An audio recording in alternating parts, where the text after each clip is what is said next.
Today, our learning target is I can distinguish fact versus opinion. We're going to be reading an article named Scarier Than Ebola, and we're going to find all the facts and opinions out of it, and then we're going to respond to that article about which ones we think are strong, which ones we think are weak, and which side they are on. So, first I'm going to read through the article with you, then we are going to highlight the facts and opinions, and then we'll go to the next part. We Americans do panic really well. We could use a few pointers on caution. Do me a favor, turn away from the ceaseless media coverage of Ebola in Texas, the interviews with the Dallas nurses' neighbors, the hand-wringing over her pooch, the instructions on protective medical gear. The answer is this. Have you had your flu shot? Are you planning on one? During the 2013-2014 flu season, according to the Centers of Disease Control and Prevention, only 46% of Americans received vaccinations against influenza, even though it kills about 3,000 people in this country in a good year, nearly 50,000 in a bad one. These are deaths by the flu. Many of them could have been prevented, so why aren't we in a lather over that? Why fixate on remote threats that we feel we can't control when there are immediate ones that we simply don't bother to? On matters of things new and different, we're fascinated. On familiar matters, which are matters of life and death, we're careless. Tens of thousands of Americans die in car crashes annually, and according to a federal analysis from 2012, more than half of them weren't wearing seatbelts. Perhaps that didn't make a difference in many cases. In some, it probably did. But on this front, as in others, we have clear answers about how to minimize risk, and we simply proceed to forget or ignore them. In the United States, more than 3.5 million cases of cancer are diagnosed yearly, and almost 10,000 deaths. They've been told about sunscreen and shade and hats, but vanity beats sanity, and melanoma comes with it. I'm not dismissing the horror of Ebola, a full-blown crisis in Africa that should command the whole world's assistance. And Ebola in the United States certainly deserves our attention and caution. But Americans already have such answers about a host of other greater perils to our health, and we'd be wiser to reacquaint ourselves with those and recommit to heeding them than to worry about our imminent exposure to Ebola. People get very fearful and stressed out and have a lot of anxiety about things like Ebola that aren't general health risk, said Jeffrey Dukin, who's the chairman of the Public Health Committee of the Infectious Disease Society of America. Just look at the causes of death in the United States. Everything is higher than Ebola, and there are things that we can do about many of them. Okay. So this article is about Ebola. We've all been hearing about what's going on around there. Now, we're going to take the first sentence and we're going to decide whether it's a fact or an opinion. We Americans do panic really well. Well, I can disagree with that. I can say that we're really calm. I can't really prove that that's true, so it's going to be an opinion. Everything that's an opinion, I'm going to highlight yellow. Everything that's a fact, I'm going to highlight pink. We could use a few pointers on caution. Now, do you think that's a fact or an opinion? I could disagree with it, therefore it's going to be an opinion. Do me a favor, turn away from the ceaseless media coverage of Ebola in Texas. Now, this whole paragraph is not fact or opinion. It's just questioning and commanding. He's calling you to action. So we're just going to skip this and go on to the next one. During the 2013-2014 flu season, according to the Centers of Disease Control and Prevention, only 46% of Americans received vaccination against influenza, even though it kills about 3,000 people in this country in a good year, nearly 50,000 in a bad one. This whole paragraph is information. I can't disagree with it. They've done studies, they've found the numbers. I can't disagree with those numbers. Therefore, it has to be fact. So I'm going to highlight it in pink, and we're going to keep going. These are deaths by the flu. Again, that's just a continuation of that fact. Many of them could have been prevented.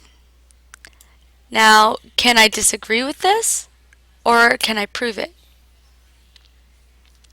I'm going to have to disagree with it. So I highlight it in yellow.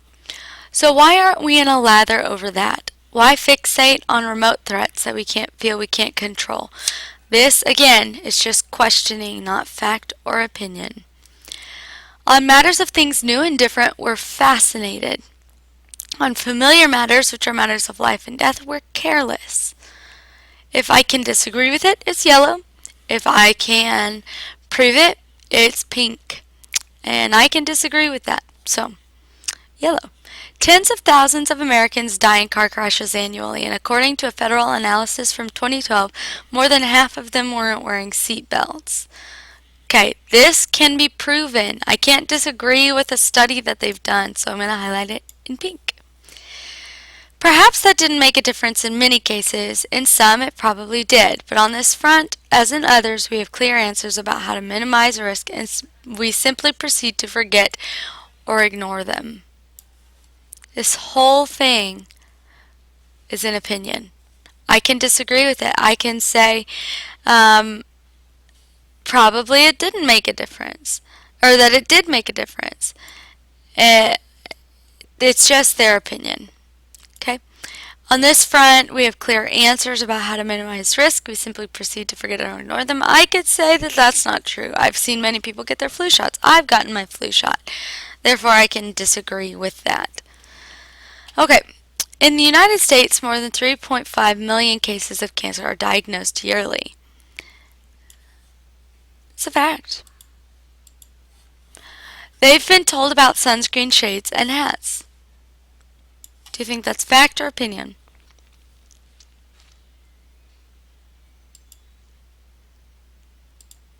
That's an opinion. I can't prove that they've been told about sunscreen and shades and hats. I can prove that this many die, but I cannot prove if they've been told. But vanity beats sanity and melanoma comes with it. I believe that is an opinion. I can disagree with it. I can say some people are pale, so they end up getting burned, so they're more likely to get skin cancer. It just depends. I'm not dismissing the horror of Ebola, a full-blown crisis in Africa that should command the whole world's assistance, and Ebola in the United States certainly deserves our attention and caution. This one is an opinion, and it's because I could say Ebola doesn't deserve our attention. I can disagree with it. I'm not dismissing the horror of Ebola, a full-blown crisis. This is also an opinion. I could disagree with it. I could say it does not need the whole world's assistance. If I can disagree with it, it's an opinion. But Americans already have such answers about a host of other greater perils to our health, and we'd be wiser to reacquaint ourselves with those and recommit to heeding them. Can I disagree with it? If I can disagree with it, it's an opinion. People get very fearful and stressed out and have a lot of anxiety about things like Ebola that aren't a general health risk. I can disagree with it. Said Jeffrey Dukin, who's the chairman of the Public Health. Said Jeffrey Dukin, who's the chairman of the Public Health Committee of the Infectious Diseases of America. I can highlight it. Oops, wrong color. I cannot disagree with that. Either he is the chairman or he's not. I cannot disagree with that. Just look at the causes of death in the United States. Everything is higher in Ebola than Ebola. I can look at that and find that that's true. I can prove that. There are things we can do about many of them. That's true. I can say that if I had said we can do about all of them, that would have been an issue. But since they've put the word many, it is a fact. Okay, let's move on to the next part. Now I'm going to go to the response article. You're going to get a paper that looks very similar to this. You are going to create the same response to an article that you're going to find and read. So, the first question is, what are the author's opinions? So, I've answered this based off of the Scarier Than Ebola article. It says, there are bigger concerns in the U.S. than Ebola. Americans are ignoring bigger concerns. So overall, the author's opinion was that the United States was worrying way more about Ebola than they are about cancer and about flu and about car accidents, things that they have control over. They're worrying more about something they don't have control over. Number 2, what support do they give to prove their opinion? Well, if I look back at the article, they used, I'm going to look at the facts. During the flu season, they, let's see, it kills 3,000 people to 50,000 people. Now, they use tens of thousands of Americans die in car crashes annually. They use more than 3.5 million cases of cancer. I'm going to look for the facts that they have because those are really the things that they're going to use to back up their answer. So I put statistics that the flu, cancer, and auto accidents kill more people than Ebola, but that all of these have things that we can prevent them. We can prevent each one of those. So, number 3. Which points do you agree with and think are strong, and why? For me, their strongest point was that many people die in car crashes, but they're not wearing seatbelts. The reason I thought this was strong was because that he was using true data, so he used facts, and because his example can and does affect most of the population in the United States. We're not all going to get skin cancer, and as students, you're less likely to get skin cancer. But you've all known someone who's been in a car crash. You might have been in a car crash yourself, so it affects many more people than the other examples do. Now, number 4 is the opposite. Which points do you disagree with or think are weak? I didn't disagree with any of them, but I did think that their cancer example was weak because not all cancer is skin cancer. They tell me that or that people aren't wearing hats and sunscreen. Well, they had said in their article that 3,000. Hold on, let me find it. It says 3.5 million cases of cancer are diagnosed yearly. Well, that's all kinds of cancers, not just skin cancer. So I thought that example was weak. If they had told me this many people get skin cancer, then that would be something and then it would be strong. But it wasn't how it was. Which side am I on and why? I'm with the author. I agree with the author. I agree that we should be more concerned with everyday caution. We should be more concerned with that than with Ebola because I can prevent the flu by getting the flu shot. I can prevent not wearing my seatbelt and getting hurt in an accident by wearing my seatbelt. I can prevent skin cancer by wearing a hat and sunscreen, but I can't necessarily prevent Ebola.